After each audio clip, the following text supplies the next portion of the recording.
Hi, Kevin Coop here, and this is FaceTime with the Content Guy. So while I was on vacation, I had a chance to go to the second annual Organic Produce Summit. And I gotta tell you, just like last year, this is one of the best events I go to during the year. There's just so much energy and passion here. It's really, really interesting. I'm standing here right now. They're doing lunch out in the parking lot, and it's the bridge between the educational sessions in the morning to the exhibits they're going to have in the afternoon. I had a chance to moderate a couple of panels this morning. It was really, really interesting. One of the keynote addresses was given by David McInerney of Fresh Direct, and I think he made what was a really important point. He talked about the fact that, listen, organic is great. But one of the things that the organic industry has to be very careful about doing, organic produce industry, is not in some way demonizing the whole notion of the conventional produce. In fact, he hates the word conventional applied to produce. He says, not good. It makes it sound standard. And produce is magical. Produce can be great, and it shouldn't be marginalized or demonized by calling it conventional.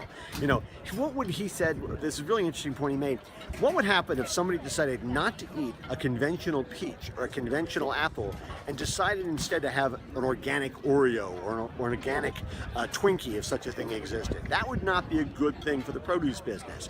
So listen, organic is great, but don't demonize the idea of what is conventional. And I think that's really important.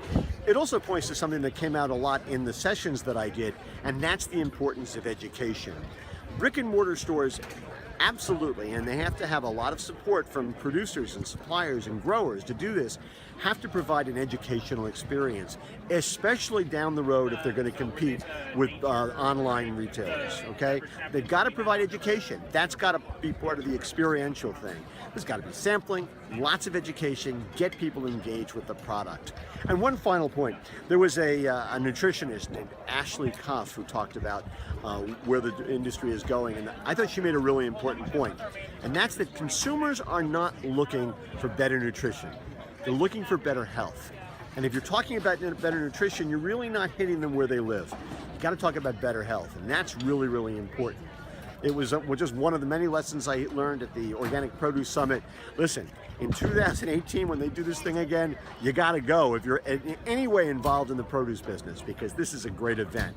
And I'm thrilled to have been here this year. Maybe I'll get lucky, they'll invite me back next year. Anyway, that's what's on my mind this Thursday morning, and as always, I want to hear what's on your mind.